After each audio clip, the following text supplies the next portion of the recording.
guddiga lagu murusan yahay ee doorashooyinka ayaa ku dhawaaqay in dib-u-dhac kooban lagu sameeyay doorashooyinka isku sidkan ee golaha wakiilada iyo golayaasha deegaanka ee maamulka Hirshabelle. Doorashooyinkan ayaa hore loo qorsheeyay dhaafin 20 Agoosto 2026 oo maanta ku beegan, balse guddiga ayaa sheegay in dib-u-dhacaani u yimid kadib markii loo baahday in la dhameystiro howlo muhiim ah oo la xiriira u diyaargarowga doorashada Hirshabelle. Guddiga ayaa sheegay in howlaha uu u baahan yahay in la dhameystiro ay ka mid yihiin diiwaangelinta codbixiyayaasha ee 4 degmo oo ka tirsan gobolka Hiiraan, iyadoo sidoo kale ururada siyaasadda loo siinayo waqti ay ku abaabulaan taageerayaashooda inay soo gudbiyaan liiska musharaxiinta. Sida guddigu uu sheegay, muddo 2 toddobaad gudahood ayaa lagu soo bandhigi doonaa jadwalka cusub ee doorashada iyo guddiga rasmiga ah ee doorashooyinka howlaha wakiilada iyo golayaasha deegaanka ee Hirshabelle qabsoomi doona.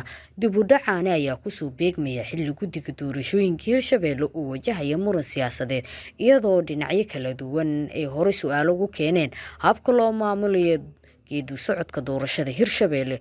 Guddigani ayaa sidoo kale ku fashilmay doorashooyin dhowr ah oo ka soo qabtay deegaanada maamulka Koonfur Galbeed iyo Galmudug, kuwaasi oo u hareeyay buuq iyo jahwareer xooggan. بسم الله الرحمن الرحيم. الدكتور رحاب عبد الحليم، اختصاصية النساء anigoo ah Dr. Rihab Abdul Halim, dhakhtarka cudurrada haweenka iyo umulisooyinka ee isbitaalka Albirri. Waxaan maanta ka hadlayaa dhalmo la'aanta. Waxaan rabaa inaan fariin rajo leh u gudbiyo dhammaan lamaanayaasha uurka ka daahay. Dhalmo la'aanta mar walba ma aha dhibaato aan xal lahayn. Xaalado badan sababtu waa mid fudud oo lagu ogaan karo baaritaanno caafimaad oo sax ah, laguna daaweyn karo si guul leh idamka Alle. Haddii aad isku daydeen inaad ilmo heshaan muddo ka badan 6 bilood adigoon uur qaadin, ha sugin. baaritaan hore wuxuu kordhin karaa fursadda lagu helo daaweyn guuleysata.